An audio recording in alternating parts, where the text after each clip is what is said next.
8년이었다. 쇳덩이처럼 차갑고 무거운 시간이 흘러 마침내 이강민은 강성시 장 청시의 땅을 다시 밟았다. 한때 강성시 밤의 황제로 군림했던 용신파 롱셴파이거의 젊은 보스. 그의 이름 앞에는 늘 전설이라는 수식어가 따라붙었다. 하지만 지금 그의 모습은 초라하기 그지없었다. 낡은 트렌치코트 깊게 패인 눈가의 주름, 그리고 세상을 향한 깊은 증오와 슬픔이 뒤섞인 눈빛. 그가 가장 먼저 찾아간 곳은 강성시에서 가장 화려하기로 소문난 클럽 아방궁이었다. 8년 전 모든 비극이 시작되었던 곳이자 그의 인생을 송두리째 바꿔놓은 인물들이 있는 곳. 클럽 입구에서부터 제지당했지만 강민은 이미 다른 사람이었다. 과거의 날카로운 눈빛과 살기등등한 기세는 세월의 풍파 속에 더욱 깊고 단단해져 있었다. 그는 가볍게 경호원들을 제압하고 안으로 들어섰다. 화려한 조명과 시끄러운 음악술과 향수 냄새가 뒤섞인 혼란스러운 공간 속에서 강민은 한눈에 그들을 찾아냈다. VIP룸 가장 안쪽 호화로운 소파에 앉아 주변의 아첨꾼들에게 둘러싸여 있는 남자.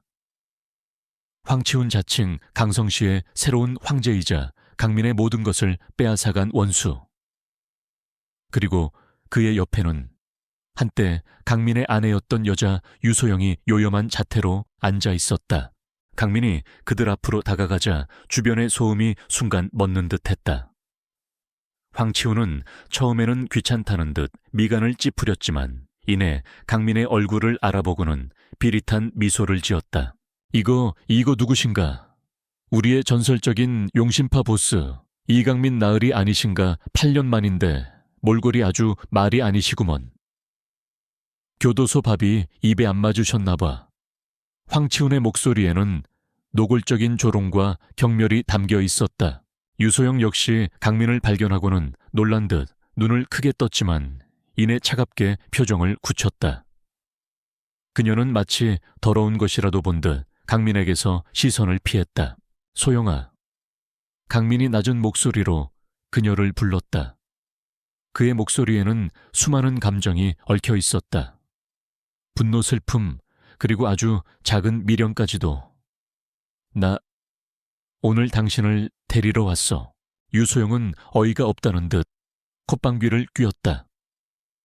데리러 와, 이강민 씨. 아직도 정신 못 차렸어요.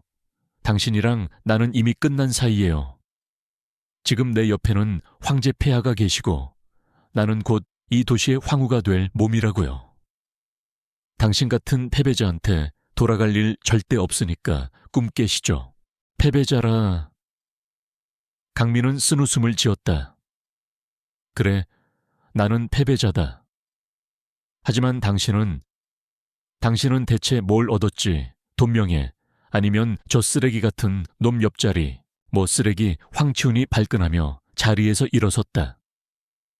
이놈이 감히 누구 앞에서 함부로 주둥이를 놀려 내 놈 형놈처럼 건물에서 뛰어내리고 싶어서 환장했나. 형, 이강혁. 강민에게는 아버지와도 같았던 존재. 그의 죽음은 강민에게 8년 동안 단 하루도 잊을 수 없는 악몽이었다. 그리고 지금 황치훈은 그 상처를 아무렇지도 않게 후벼 파고 있었다. 내 놈, 우리 형님한테 무슨 짓을 한 거지?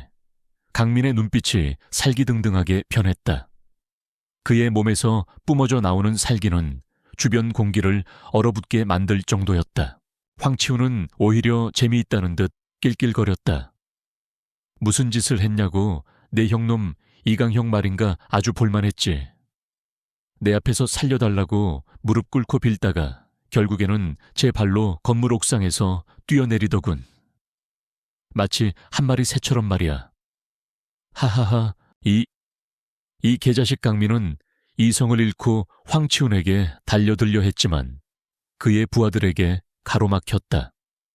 수적으로 불리한 상황이었다. 황치훈은 그런 강민을 비웃으며 돈다발을 꺼내 그의 얼굴에 집어 던졌다. 자, 이거 가지고 꺼져라. 내 놈 같은 거지 새끼한테는 이 정도도 감지덕지지. 그리고 다시는 내 눈앞에 나타나지 마. 안 그러면 내놈 형놈처럼 아주 재미있는 구경을 시켜줄 테니까. 강민은 바닥에 흩뿌려진 돈다발을 경멸 어린 눈으로 쳐다보았다. 그는 주먹을 불끈 쥐었다. 피가 날 만큼 세게. 황치훈, 그리고 유소영. 그의 목소리는 얼음처럼 차가웠다. 오늘 당신들이 내게 준 모욕과 고통 반드시 천배 만배로 되돌려주겠다. 내 모든 것을 걸고 맹세하지. 그는 경멸과 분노가 뒤섞인 눈으로 두 사람을 마지막으로 한번 쏘아보고는 아무 말 없이 클럽을 나섰다. 그의 뒷모습은 처절했지만 그 안에는 결코 꺾이지 않을 복수의 의지가 불타오르고 있었다. 클럽을 나온 강민은 비틀거리며 어두운 골목길로 들어섰다. 그의 눈에서는 뜨거운 눈물이 하염없이 흘러내렸다. 형의 죽음, 어머니의 죽음, 그리고 사랑했던 여자의 배신. 모든 것이 한꺼번에 그를 짓눌렀다. 그는 주머니에서 낡은 사진 한 장을 꺼냈다. 빛바랜 사진 속에는 환하게 웃고 있는 그의 형 이강혁의 모습이 담겨 있었다. 그 사진 한쪽 귀퉁이가 부러져 있었다. 마치 그의 부서진 마음처럼. 형님, 죄송합니다. 제가 너무 늦었습니다. 강민은 사진을 가슴에 품고 오열했다. 얼마나 시간이 흘렀을까. 그의 어깨를 누군가가 가만히 두드렸다. 고개를 들자 그곳에는 그의 오랜 충신이자 용신파의 핵심 멤버였던 고동철이 서 있었다. 그의 눈빛은 걱정과 안타까움으로 가득 차 있었다. 형님, 괜찮으십니까? 강민은 눈물을 닦고 자리에서 일어섰다. 그의 눈빛은 더 이상 슬픔이 아닌 차가운 분노와 결연한 의지로 빛나고 있었다. 동철아, 오랜만이다. 그동안 많이 힘들었지. 형님이야말로 이루 말할 수 없이 고생하셨습니다. 고동철의 목소리가 잠겨 있었다. 형님, 이제 저희가 어떻게 해야 합니까? 강민은 밤하늘을 올려다보았다. 강성시의 밤은 여전히 화려했지만 그의 눈에는 모든 것이 잿빛으로 보였다. 이제부터 시작이다. 강민이 나지막이 말했다. 빼앗긴 모든 것을 되찾고 원수들에게 피해의 대가를 치르게 할 시간이다. 용신파의 이름으로, 그리고 내 가족의 이름으로. 그의 선언과 함께 강성시의 밤은 더욱 깊고 어두워져만 갔다.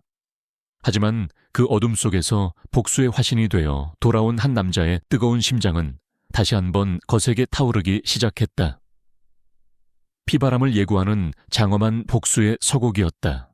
클럽 아방궁에서의 치욕적인 재회 이후 이강민은 고동철의 안내를 받아 용신파의 옛 아지트 중 하나였던 낡은 폐공장으로 향했다. 8년이라는 세월 동안 먼지만 자욱하게 쌓인 곳이었지만 강민에게는 피보다 진한 형제들과 함께했던 추억이 서린 장소였다. 형님, 많이 변했지요. 고동철이 씁쓸하게 말했다. 형님이 떠나신 후 용신파는 사실상 와해되었습니다.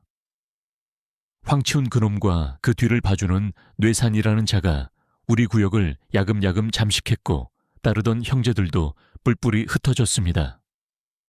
몇몇은 황치훈 밑으로 들어갔고 또 몇몇은 아예 이 바닥을 떠났습니다. 강민은 말없이 주변을 둘러보았다. 과거 용신파의 위용을 상징했던 깃발은 색이 바랜 채 구석에 처박혀 있었고 함께 땀 흘리며 훈련했던 공간은 거미줄만 가득했다. 그의 가슴 속에서 뜨거운 분노와 함께 깊은 슬픔이 차올랐다. 뇌산, 그놈은 대체 어떤 자냐? 강민이 낮은 목소리로 물었다. 황치훈은 그저 앞세워진 꼭두각시에 불과할 가능성이 높았다. 진짜 배우는 그 뇌산이라는 자일 터였다. 저도 자세히는 모릅니다, 형님. 강성시 암흑가를 넘어 정재계까지 막강한 영향력을 행사하는 인물이라고만 들었습니다. 황치훈도 그저 뇌산의 수많은 개 중 하나일 뿐이라는 소문도 있고요.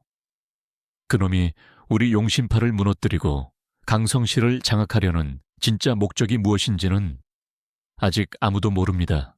강민은 주먹을 불끈 쥐었다.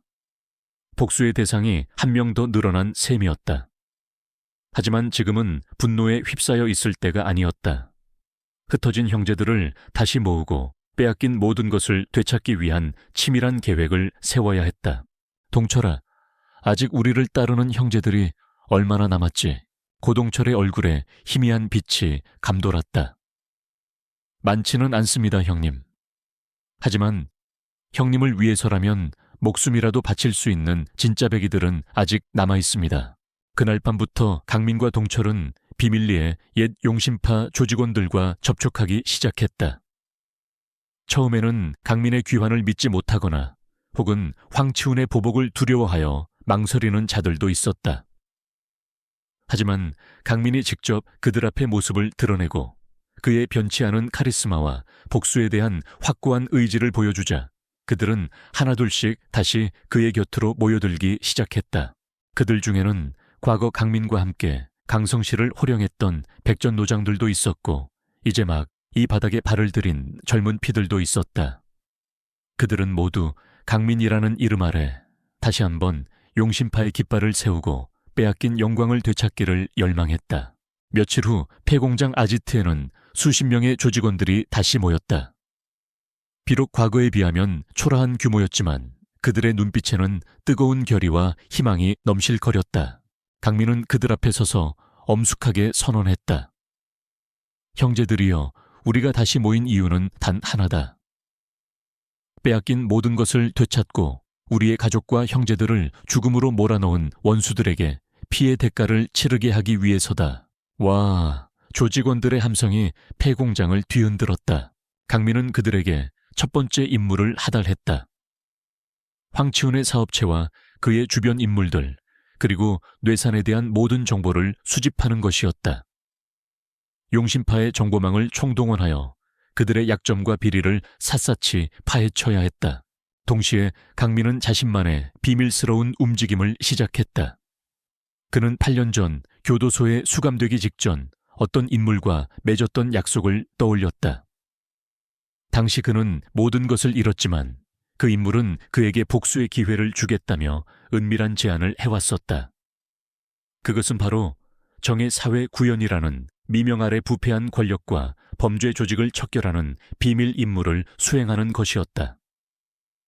강민은 그 제안을 받아들였고 지난 8년간 교도소 안팎에서 남몰래 그 임무를 위한 훈련과 준비를 해왔던 것이다. 그의 진짜 목적은 단순한 복수를 넘어 강성시 전체를 뒤덮고 있는 거대한 악의 카르텔을 뿌리 뽑는 것이었다. 그리고 황치훈과 뇌사는 그 거대한 악의 일부일 뿐이었다. 강민은 밤늦게 홀로 아지트를 빠져나와 낡은 공중전화 박스로 향했다. 그는 주머니에서 작은 수첩을 꺼내 암호화된 번호를 눌렀다. 몇 차례 신호음이 울린 후 수화기 너머에서 낮은 목소리가 들려왔다. 오랜만이군. 코드네임 흥룡 헤이롱. 임무를 재개하고 싶습니다, 국장님. 강민이 대답했다. 그의 목소리에는 한치의 망설임도 없었다. 때가 된 건가? 좋다. 필요한 지원은 뭐든지 말하게. 이번에는 반드시 그놈들의 뿌리까지 뽑아내야 하니까.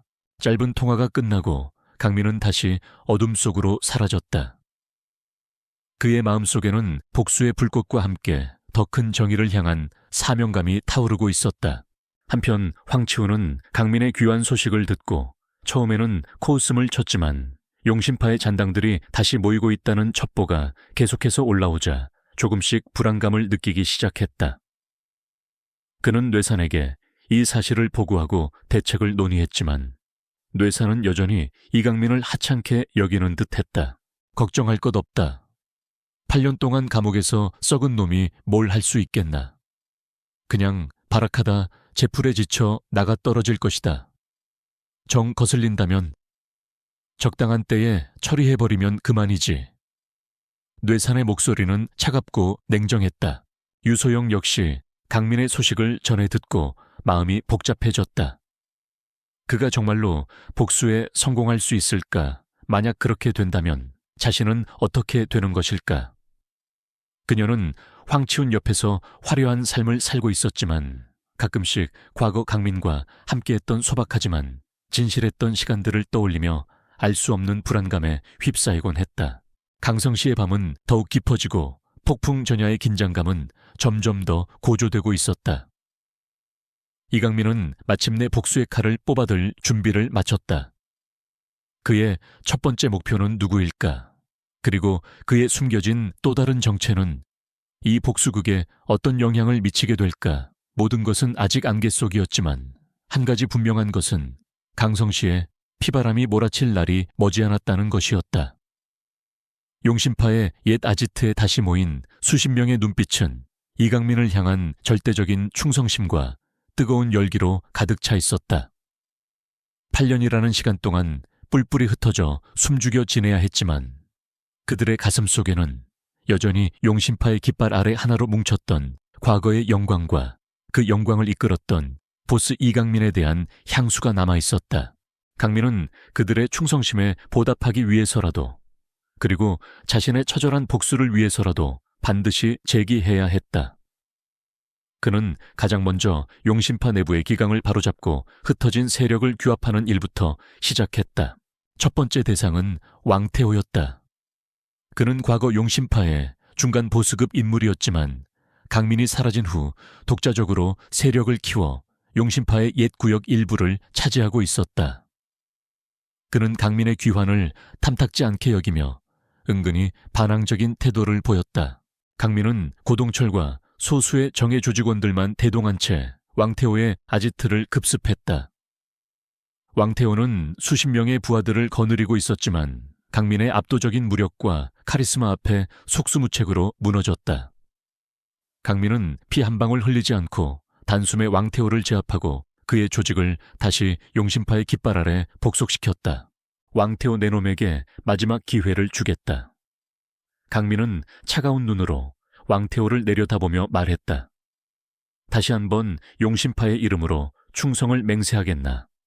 아니면 이 자리에서 내 손에 죽겠나?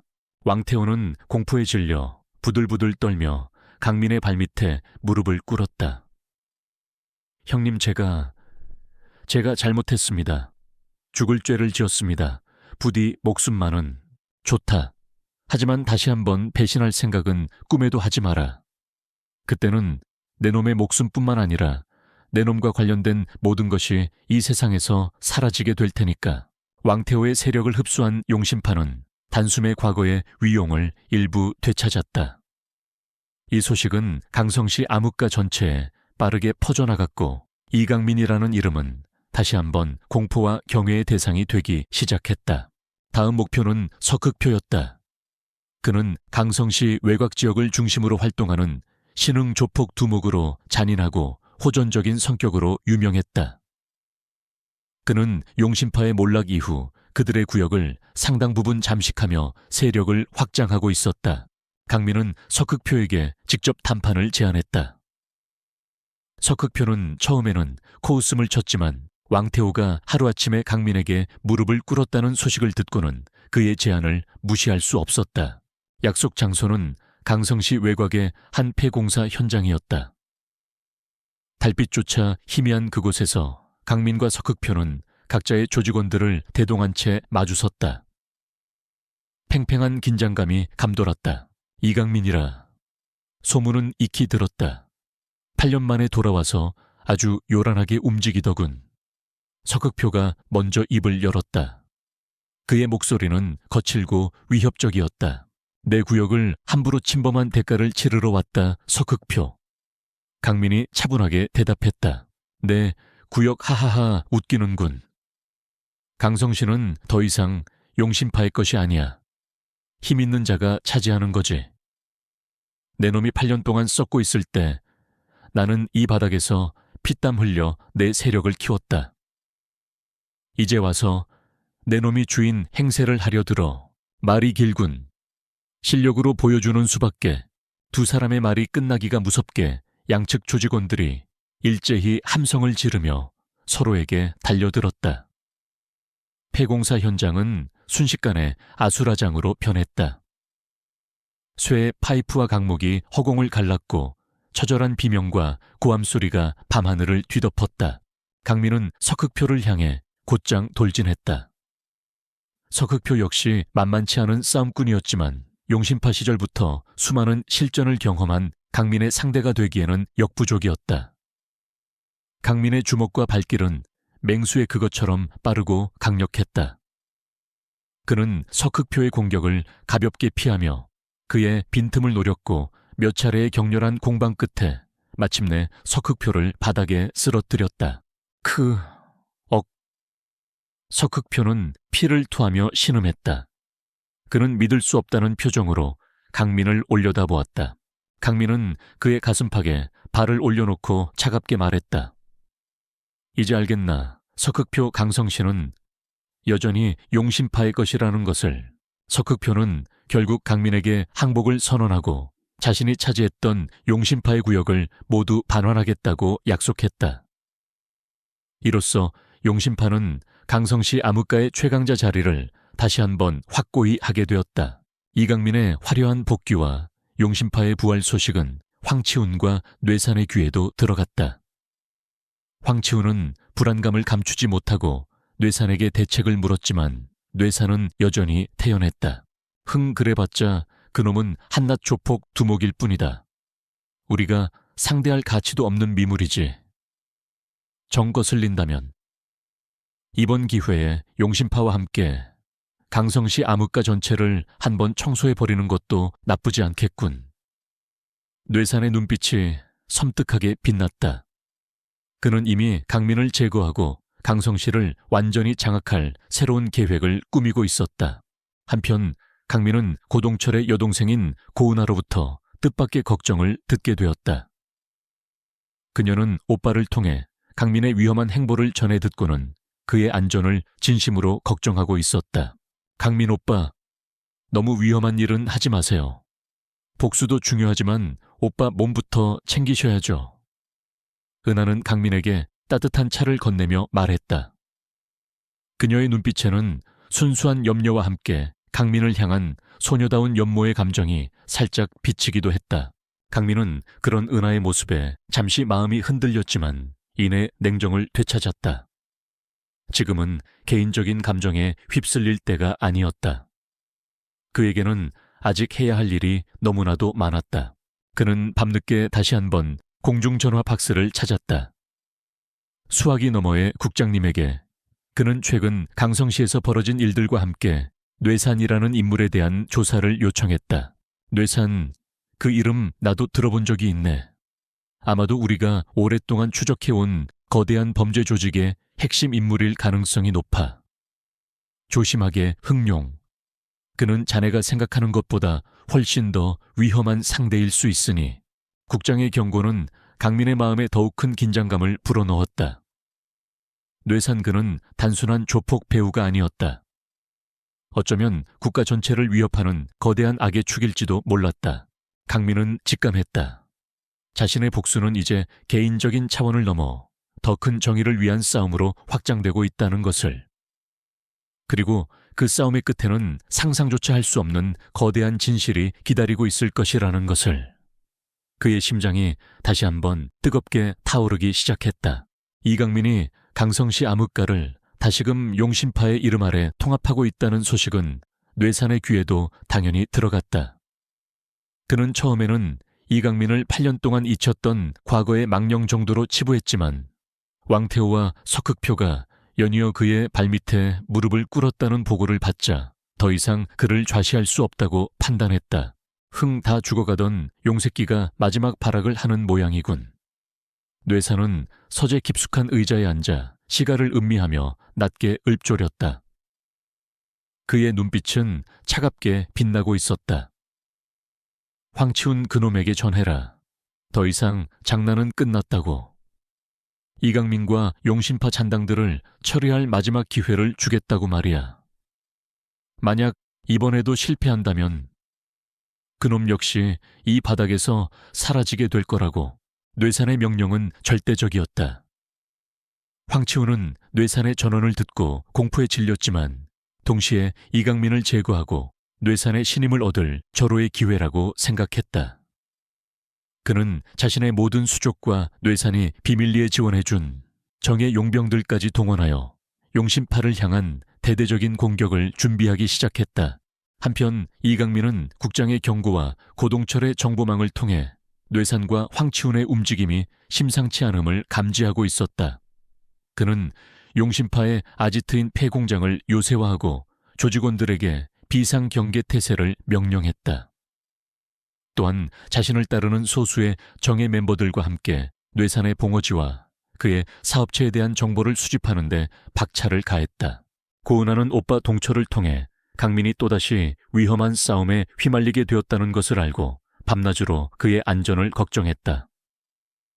그녀는 서툰 솜씨지만 정성껏 도시락을 싸서 아지트를 찾아가기도 하고 강민이 잠시라도 쉴 수 있도록 따뜻한 차를 건네기도 했다. 그녀의 순수하고 헌신적인 모습은 복수심과 긴장감으로 가득 찬 강민의 마음에 작은 위안을 주었다. 오빠 제발 너무 무리하지 마세요. 오빠마저 잘못되면 저는 은하는 말을 잊지 못하고 눈물을 글썽겼다. 강민은 그런 은하의 머리를 부드럽게 쓰다듬으며 말했다. 걱정 마라, 은하야. 나는 쉽게 죽지 않아. 그리고 네가 이렇게 걱정해주니 더더욱 힘이 나는걸. 그의 목소리에는 은하를 향한 따뜻한 감정이 묻어 있었다. 하지만 그는 지금 개인적인 감정에 휩쓸릴 여유가 없었다. 며칠 후 마침내 황치훈의 공격이 시작되었다. 그는 용신파의 주요 자금줄 역할을 하던 합법적인 사업체들을 먼저 공격했다. 세무조사 악의적인 언론 플레이, 심지어는 방화와 같은 극단적인 방법까지 동원하여 용신파를 경제적으로 압박하려 했다. 하지만 강민은 이미 이런 상황을 예상하고 있었다. 그는 국장의 도움을 받아 황치훈 측의 불법적인 공작에 대한 증거를 확보하고 있었고, 이를 역이용하여 오히려 황치훈과 그 배우 세력의 비리를 언론에 폭로했다. 상황은 순식간에 역전되었고 황치훈은 궁지에 몰리기 시작했다. 궁지에 몰린 황치훈은 이성을 잃고 최후의 발악을 시작했다. 그는 뇌산이 지원해준 용병들을 앞세워 용신파의 아지트를 정면으로 공격해 온 것이다. 수적으로는 용신파가 열세였지만 강민은 이미 아지트 주변에 치밀한 함정을 설치해 두었고 조직원들은 결사항전에 각오로 뭉쳐 있었다. 폐공장 안팎에서 처절한 전투가 벌어졌다. 총성과 폭음, 그리고 비명소리가 밤하늘을 뒤덮었다. 강민은 선봉에 서서 적들을 도륙했고 고동철과 용신파의 정예 조직원들은 그의 지휘 아래 일사불란하게 움직였다. 황치훈은 안전한 후방에서 전투를 지휘하며 이강민을 향해 저주를 퍼부었다.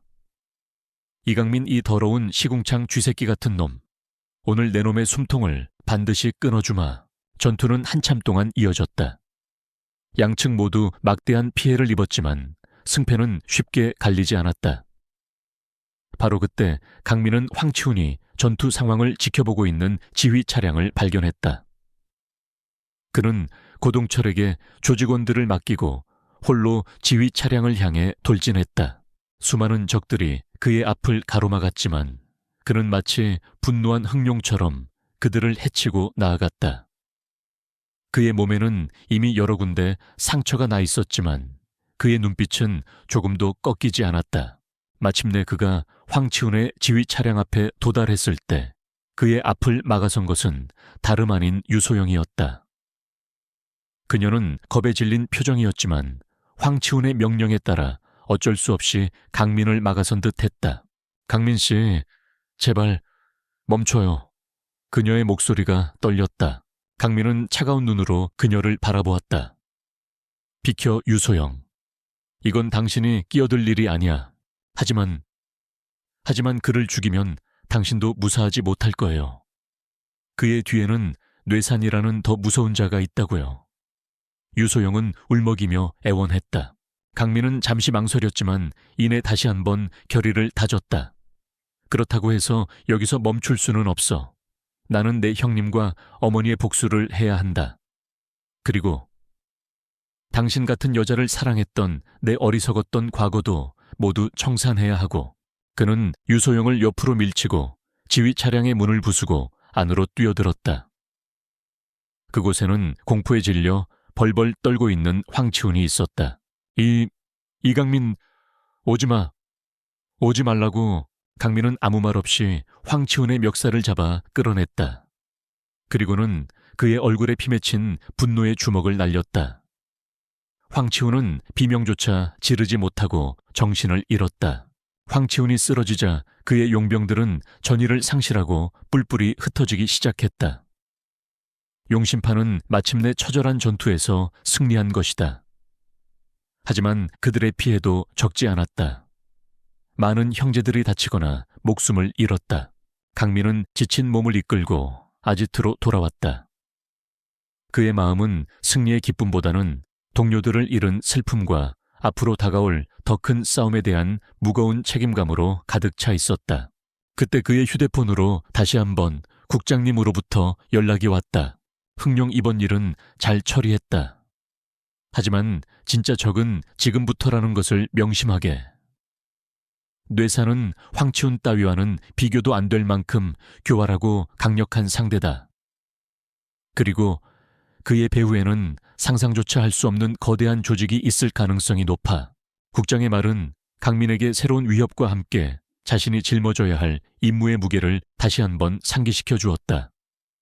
그의 싸움은 아직 끝나지 않았다. 오히려 이제부터가 진짜 시작이었다. 강성시의 어둠 속에서 그는 더 큰하게 맞서기 위한 외롭고 험난한 싸움을 계속해 나가야 했다. 용심파 아지트로 끌려온 황치훈은 공포와 굴욕감에 온몸을 떨고 있었다. 한때 강성시의 황제를 자처하며 이강민을 비웃었던 그의 오만한 모습은 온데간데 없었다.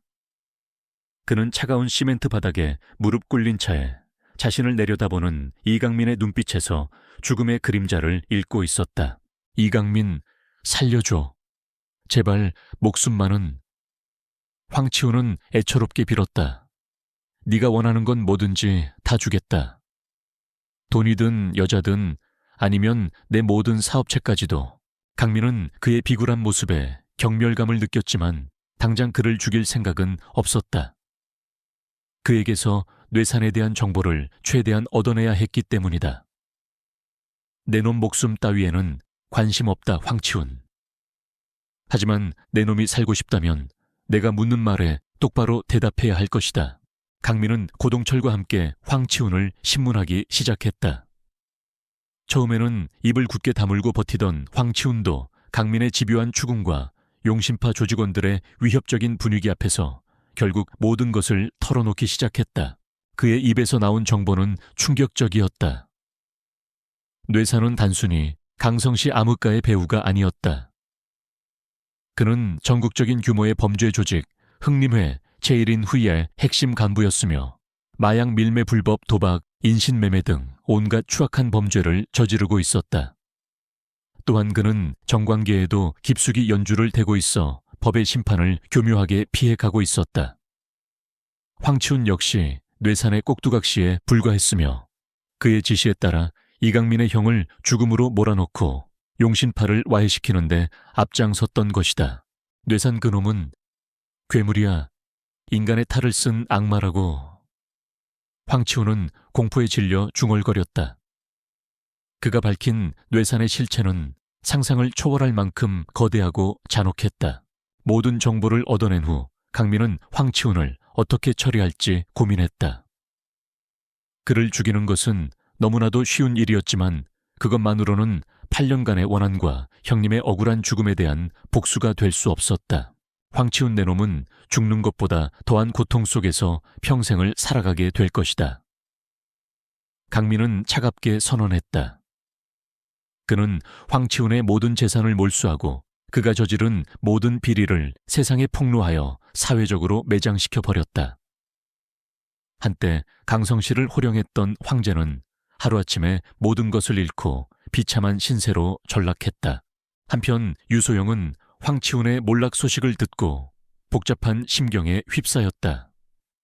그녀는 자신이 선택했던 남자의 추악한 실체와 허망한 종말을 보며 깊은 회의감과 함께 어쩌면 이강민에 대한 아주 작은 미련을 느끼고 있는지도 몰랐다.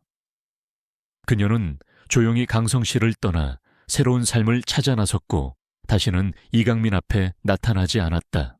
뇌상과의 본격적인 싸움을 앞두고 강민은 용신파의 내부 결속을 다지는 데 집중했다.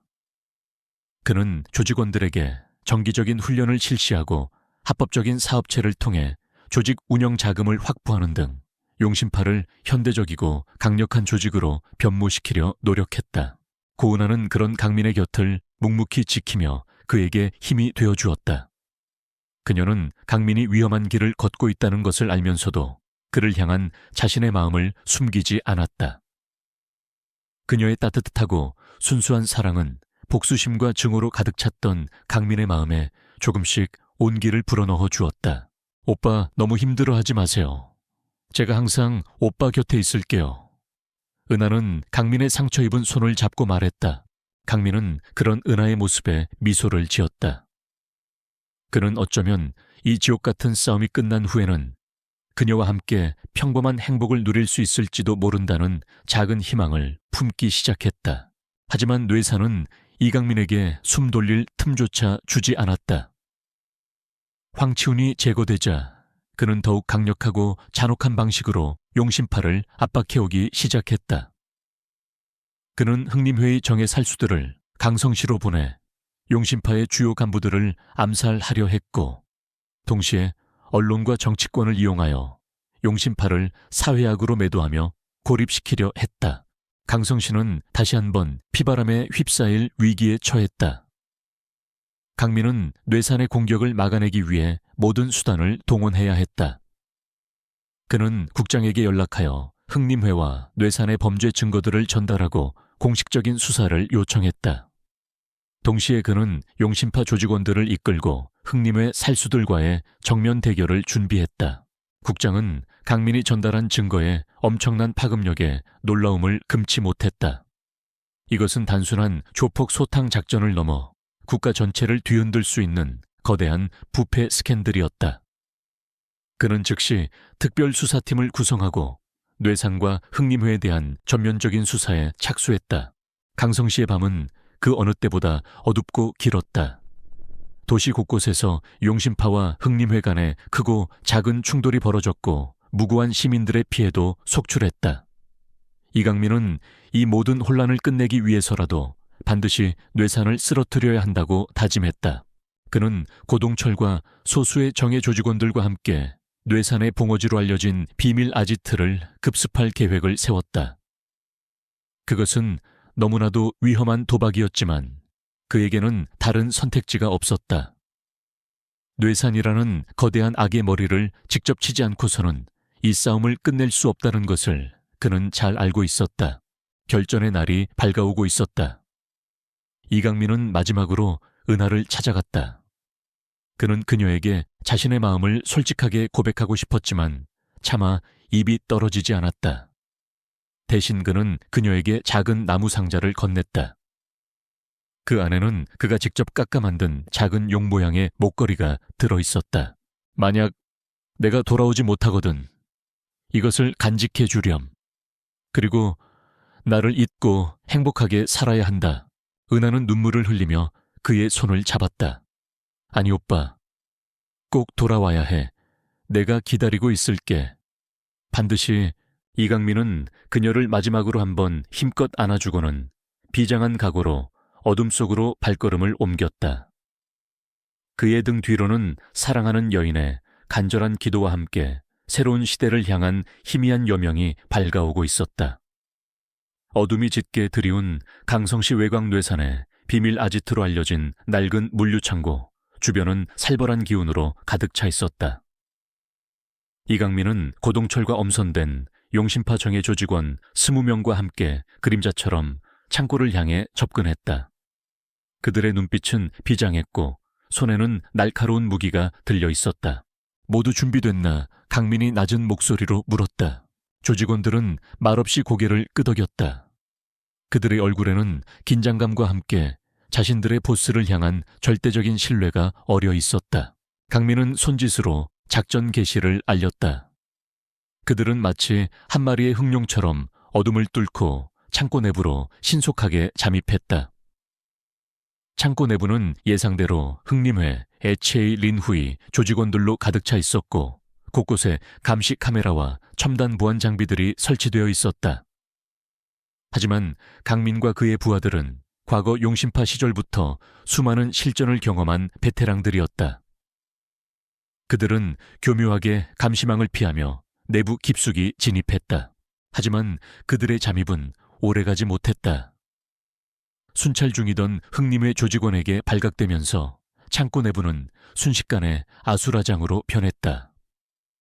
경보음이 요란하게 울려 퍼졌고 사방에서 흥림회 조직원들이 벌떼처럼 몰려들었다.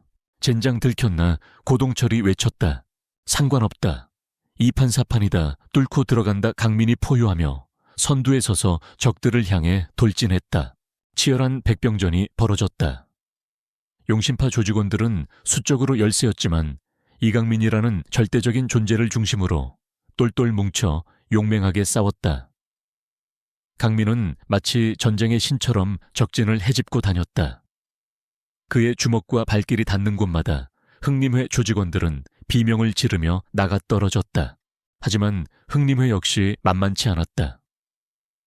그들은 뇌산이 직접 훈련시킨 정예 조직이었고 수적으로도 압도적인 우위를 점하고 있었다. 시간이 지날수록 용신파 조직원들은 지쳐갔고 하나둘씩 부상을 입기 시작했다. 강민은 이대로는 안 되겠다고 판단했다. 그는 고동철에게 조직원들을 이끌고 퇴로를 확보하라고 지시하고 자신은 홀로 뇌산이 있을 것으로 추정되는 창고 최상층으로 향했다. 뇌산의 목을 직접 치지 않고서는 이 싸움을 끝낼 수 없다는 것을 그는 잘 알고 있었다. 최상층으로 향하는 계단은 좁고 가팔랐으며 곳곳에 함정과 복병들이 숨겨져 있었다. 하지만 강민은 마치 모든 것을 예상했다는 듯 침착하게 장애물들을 헤쳐나갔다. 그의 몸은 이미 수많은 상처로 피투성이가 되어 있었지만 그의 눈빛은 조금도 흔들리지 않았다. 마침내 그가 최상층 사무실 문을 박차고 들어섰을 때 그곳에는 뜻밖의 인물이 그를 기다리고 있었다. 뇌산이 아닌 바로 그의 충직한 신복이자 흥림회의 2인자로 알려진 독사였다. 독사는 이름처럼 차갑고 잔혹한 인상이었고 그의 손에는 날카로운 독이 발라진 단검이 들려 있었다. 이강민, 내 놈이 여기까지 올 줄은 몰랐군. 독사가 뱀처럼 섬뜩한 미소를 지으며 말했다. 뇌산 회장님께서는 지금 중요한 손님과 면담 중이시다. 내 놈 따위가 함부로 알현할 수 있는 분이 아니지. 비켜라 독사. 내 목적은 내 놈이 아니다. 강민이 차갑게 말했다. 나를 쓰러뜨리지 않고서는 회장님께 갈 수 없을 것이다. 두 사람 사이에 팽팽한 긴장감이 흘렀다. 독사는 흥림회 내에서도 손꼽히는 실력자였고 그의 독단검은 스치기만 해도 치명적인 것으로 알려져 있었다. 강민은 이미 많은 체력을 소모한 상태였기에 쉽지 않은 싸움이 예상되었다. 두 사람은 거의 동시에 서로에게 달려들었다. 강민의 강력한 주먹과 독사의 현란한 단검술이 허공에서 격렬하게 부딪혔다. 사무실 안의 집기들이 박살나고 날카로운 파공음이 귀를 찢을 듯 울려 퍼졌다. 싸움은 일진일퇴를 거듭했다. 강민은 독사의 독을 경계하며 신중하게 공격을 이어갔고 독사 역시 강민의 엄청난 힘과 맷집에 당황한 기색을 보였다. 바로 그때 강민은 독사의 공격 패턴에서 미세한 빈틈을 발견했다. 그는 그 순간을 놓치지 않고 모든 힘을 실어 결정타를 날렸다. 독사는 강민의 공격을 미처 피하지 못하고 가슴팍을 정통으로 얻어맞고는 피를 토하며 쓰러졌다. 그의 손에서 독단검이 힘없이 떨어져 나갔다. 내 놈, 대체 강민은 쓰러진 독사를 뒤로 하고 뇌산이 있을 것으로 추정되는 안쪽 방으로 향했다. 하지만 그가 방문을 열었을 때 그곳은 텅 비어 있었다. 대신 방 한가운데 놓인 테이블 위에는 작은 USB 하나와 함께 쪽지가 놓여 있었다. 흥룡, 여기까지 온 것을 환영한다. 하지만 진짜 게임은 이제부터 시작이지. 이 USB 안에는 네가 찾던 뇌산과 흥림회, 그리고 그 배후에 있는 더 큰 조직에 대한 모든 정보가 담겨 있다. 이것은 내가 너에게 주는 마지막 선물이다. 부디 이 정보를 이용하여 정의를 실현하길 바란다. 그리고 너무 늦기 전에 은하 씨를 찾아가 보길. 그녀가 위험하다. 쪽지에는 발신인이 적혀 있지 않았지만 강민은 직감적으로 그것이 그의 핸들러, 국장님이 남긴 메시지라는 것을 알 수 있었다. 그리고 은하가 위험하다는 마지막 문장은 그의 심장을 철렁하게 만들었다. 그는 USB를 챙겨 황급히 방을 빠져나왔다. 뇌사는 이미 이곳을 떠난 뒤였고 더 이상 이곳에 머무를 이유가 없었다. 지금 그에게 가장 중요한 것은 은하의 안전이었다. 그가 창고를 빠져나오자 밖에서는 고동철과 용신파 조직원들이 그를 기다리고 있었다. 그들은 많은 피해를 입었지만 다행히 전멸은 면한 듯했다. 형님 무사하셨군요. 고동철이 안도의 한숨을 내쉬었다. 은하는 어디 있나? 강민이 다급하게 물었다. 고동철의 얼굴이 어두워졌다. 그게 형님이 전투에 집중하시는 동안 은하 아가씨가 누군가에게 납치된 것 같습니다. 강민의 눈앞이 캄캄해졌다. 뇌산 혹은 또 다른 적이 자신의 가장 소중한 사람을 인질로 잡은 것이다. 분노와 절망감이 그의 온몸을 휩쌌다. 그는 주먹을 불끈 쥐었다. 반드시 은하를 구해내고 그놈들에게 피해 대가를 치르게 해주겠다. 그의 복수는 아직 끝나지 않았다. 오히려 이제부터가 진짜 시작이었다. 사랑하는 사람을 구하기 위한, 그리고 거대한 악의 뿌리를 뽑기 위한 그의 마지막 싸움이 기다리고 있었다. 그의 손에는 국장이 남긴 USB, 어쩌면 모든 것을 뒤집을 수 있는 마지막 단서가 들려 있었다. 국장이 남긴 USB는 판도라의 상자였다. 그 안에는 뇌산과 흥림회, 그리고 그들과 연계된 정관계 인사들의 추악한 비리가 빼곡하게 담겨 있었다. 마약 밀매 불법, 자금 세탁, 살인교사, 인신매매까지 그들의 범죄는 상상을 초월했다. 그리고 그 자료들 속에는 고은하가 납치된 장소로 추정되는 뇌산의 비밀 별장에 대한 정보도 포함되어 있었다. 이 개자식, 감히 은하를 이강민의 눈에서 살기가 뿜어져 나왔다. 그는 더 이상 지체할 시간이 없다고 판단했다. 그는 즉시 고동철과 용신파의 최정예 조직원들을 이끌고 뇌산의 비밀 별장으로 향했다. 별장은 강성시 외곽의 깊은 산속에 숨겨져 있었고 주변은 뇌산의 사병, 시빙들이 철통같이 경비하고 있었다. 하지만 분노와 결의로 가득 찬 이강민과 용신파 조직원들의 기세를 막을 수는 없었다. 그들은 마치 성난 파도처럼 경비 병력을 돌파하며 별장 내부로 진입했다. 별장 안은 미로처럼 복잡했지만 강민은 USB에서 얻은 정보를 바탕으로 은하가 감금된 곳을 향해 거침없이 나아갔다. 수많은 적들과의 혈투 끝에 마침내 그가 은하가 갇힌 방문을 박차고 들어섰을 때 그곳에는 뇌산이 음흉한 미소를 지으며 그를 기다리고 있었다. 그리고 그의 옆에는 겁에 질려 떨고 있는 고은하가 인질로 잡혀 있었다. 어서 와라 이강민. 내 놈이 올 줄 알고 기다리고 있었다. 뇌산이 여유롭게 말했다. 그의 주변에는 흥림회의 최정예 살수들이 도열해 있었다. 은하를 풀어줘라, 뇌산. 그러면 내 놈 목숨만은 살려주지. 강민이 차갑게 말했다. 뇌산은 광소를 터뜨렸다. 하하하, 목숨을 살려줘. 내 놈 따위가 감히 내게 그런 말을 할 처지가 될 것 같으냐. 오늘 여기서 내 놈과 내 놈의 계집, 그리고 용신파 잔당들까지 모조리 저승으로 보내주마. 뇌산의 명령과 함께 흥림회 살수들이 일제히 강민에게 달려들었다. 강민은 은하를 보호하며 필사적으로 맞서 싸웠다. 그의 무술 실력은 이미 인간의 경지를 넘어선 듯 보였지만 수적으로 너무나도 불리한 상황이었다. 게다가 은하를 인질로 잡고 있는 뇌산 때문에 섣불리 공격할 수도 없었다. 바로 그때 별장 외부에서 요란한 총성과 함께 함성이 터져 나왔다. 국장이 이끄는 경찰 특공대와 강민이 미리 연락해둔 용신파의 지원 병력이 동시에 별장을 급습한 것이다. 국장은 강민이 넘긴 USB 자료를 바탕으로 뇌산과 흥림회를 일망타진할 작전을 개시했던 것이다. 상황은 순식간에 역전되었다. 흥림회 조직원들은 사방에서 쏟아지는 공격에 혼란에 빠졌고 뇌산 역시 당황한 기색을 감추지 못했다. 이게 어떻게 된 거지? 강민은 이 기회를 놓치지 않았다. 그는 번개처럼 움직여 은하를 위협하던 흥림회 조직원들을 쓰러뜨리고 그녀를 구출했다.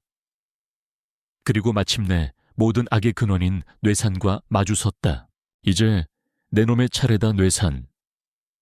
강민의 목소리는 분노로 떨렸다. 뇌산은 최후의 발악을 하듯 품속에서 작은 약병을 꺼내 그 안에 액체를 마셨다. 그러자 그의 몸이 기괴하게 부풀어 오르기 시작했고 그의 눈은 붉은 빛으로 번뜩였다. 그는 흥림회에서 비밀리에 개발 중이던 금단의 약물을 복용한 것이었다. 일시적으로 인간의 한계를 초월하는 힘을 얻지만 그 대가로 서서히 죽음에 이르는 끔찍한 약물이었다. 크아, 이강민 내 놈을 죽이고 나도 함께 죽겠다. 괴물처럼 변한 뇌산이 강민에게 달려들었다. 두 사람의 마지막 싸움은 처절했다. 뇌산은 인간을 초월한 힘으로 강민을 몰아붙였지만 강민은 사랑하는 사람들을 지키겠다는 일념과 8년간의 복수심을 불태우며 끈질기게 맞섰다. 그의 주먹과 발길에는 용신파의 혼이 담겨 있었고 그의 외침에는 정의를 향한 절규가 담겨 있었다. 얼마나 시간이 흘렀을까. 마침내 강민의 마지막 일격이 뇌산의 심장을 관통했다. 뇌산은 믿을 수 없다는 표정으로 피를 토하며 쓰러졌고 그의 기괴했던 몸은 서서히 원래의 모습으로 돌아오며 싸늘하게 식어갔다. 모든 것이 끝났다. 뇌산과 흥림회는 완전히 와해되었고 강성시의 어둠을 지배했던 거대한 악의 카르텔은 마침내 종말을 맞이했다. 강민은 지친 몸을 이끌고 은하에게 다가갔다. 은하는 눈물을 흘리며 그의 품에 안겼다. 오빠, 무서웠어요. 정말 무서웠다고요. 강민은 그런 은하를 말없이 안아주었다. 그의 마음속에는 복수를 끝냈다는 허탈감과 함께 소중한 사람을 지켜냈다는 안도감이 교차하고 있었다. 사건이 마무리된 후 강민은 국장과 마주 앉았다. 국장은 그에게 새로운 신분과 함께 평범한 삶을 살 수 있는 기회를 제안했다. 그의 모든 공적은 비밀에 붙여지겠지만 국가는 그에게 합당한 보상을 할 것이라고 약속했다. 강민은 잠시 고민했지만 이내 고개를 저었다. 국장님, 저는 평범한 삶을 원하지 않습니다. 저는 용신파 형제들과 함께 강성시를 새롭게 만들어 나가고 싶습니다. 더 이상 부당한 폭력과 범죄가 없는 모두가 안심하고 살 수 있는 그런 도시로 말입니다. 국장은 그의 결정을 존중해 주었다. 그리고 강민에게 한 가지를 약속했다. 그가 합법적인 테두리 안에서 활동하는 한 정부는 그의 활동을 묵인하고 지원할 것이라고. 그렇게 이강민은 다시 한번 용신파의 보수로 돌아왔다. 하지만 이제 그의 목표는 단순한 암흑가의 지배가 아니었다. 그는 용신파를 용호형제 보안그룹이라는 합법적인 회사로 전환시키고 강성시의 치안 유지와 사회 발전에 기여하기 시작했다. 과거의 어두운 이미지를 벗고 시민들에게 신뢰받는 조직으로 거듭나기 위해 노력했다. 고은하는 그의 곁에서 그를 도왔고 두 사람의 사랑은 더욱 깊어졌다. 유소영은 멀리서나마 이강민의 성공을 지켜보며 자신의 어리석었던 과거를 반성했고 황치우는 평생을 감옥에서 보내며 자신의 죄를 참회했다. 시간이 흘러 강성시는 대한민국에서 가장 안전하고 살기 좋은 도시 중 하나로 변모했다. 그리고 그 중심에는 언제나 시민들의 안전과 행복을 위해 헌신하는 용호형제 보안그룹과 그들을 이끄는 전설적인 리더 이강민이 있었다. 그는 더 이상 복수의 화신이 아니었다. 그는 어둠 속에서 빛을 찾아낸 영웅이었고 절망 속에서 희망을 만들어낸 개척자였다. 그의 이야기는 강성시의 밤하늘에 빛나는 별처럼 영원히 기억될 것이었다. 어느 맑은 날 강민은 은하와 함께 형님과 어머니의 묘를 찾았다. 그는 두 분의 묘 앞에 국화꽃을 바치고 조용히 말했다. 형님, 어머니, 이제 모든 것이 끝났습니다. 편히 잠드십시오. 그리고 지켜봐 주십시오.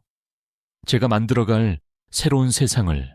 그의 얼굴에는 잔잔한 미소가 떠올랐다.